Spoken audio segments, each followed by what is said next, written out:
నా పేరు సరళ వీరేంద్ర కుమార్ అండి.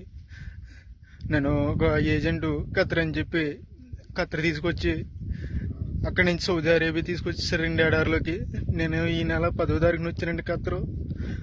అక్కడి నుంచి 11వ తారీఖున సాయంకాలం నన్ను సౌదీ అరేబియా ఎడారిలోకి తీసుకొచ్చేసారండి. అక్కడ ఆ బాబా నన్ను 4 రోజులు ఉంచుకుని సౌదీ అరేబియాలో ఇంకా చాలా దూరంలో తీసుకొచ్చి పడేయారండి ఎడారిలోని. నాకు 11వ తారీఖు నుంచి ఇప్పుడు వరకు నాకు ఆరోగ్యం ఏం బాగోలేదండి. రక్తంతో వాంతులు అయిపోతున్నాయి, ముక్కులంటే రక్తం వచ్చేస్తుందండి. ఇప్పుడు వరకు బాత్రూమ్కి వెళ్ళలేదండి, నేను బాత్రూమ్ రావట్లేదండి. చాలా ఇబ్బందులు ఎదుర్కొంటానండి. ఎవరైనా పెద్ద మనిషితో నాకు సాయం చేయండి. నన్ను ఈ నరకం నుంచి నన్ను కొంచెం బయటపడండి. నన్ను ఇక్కడ తీసుకొచ్చిన ఏజెంట్కి నేను వీసాకి 1,70,000 ఇచ్చానండి. 1,70,000 అప్పు చేసి ఇచ్చామండి, నేను మా కుటుంబ సభ్యులందరూ.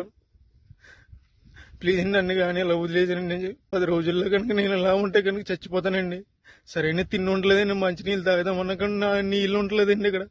ఎక్కడికో దూరం వెళ్ళి రావాల్సి వస్తుంది. ఇది చూడండి, అక్కడ ఎక్కడో చిన్న చిన్న గుడారాలు ఉన్నాయి కదండి, అక్కడ ఉండాలండి. అన్ని వంటలేనండి, ఇవన్నీ వంటలేనండి. ప్లీజ్ అండి, నన్ను ఇక్కడ నుంచి కాపాడండి కొంచెం. ప్లీజ్ అండి, ఎవరొకరు సాయం చేయండి నాకు, ప్లీజ్ అండి.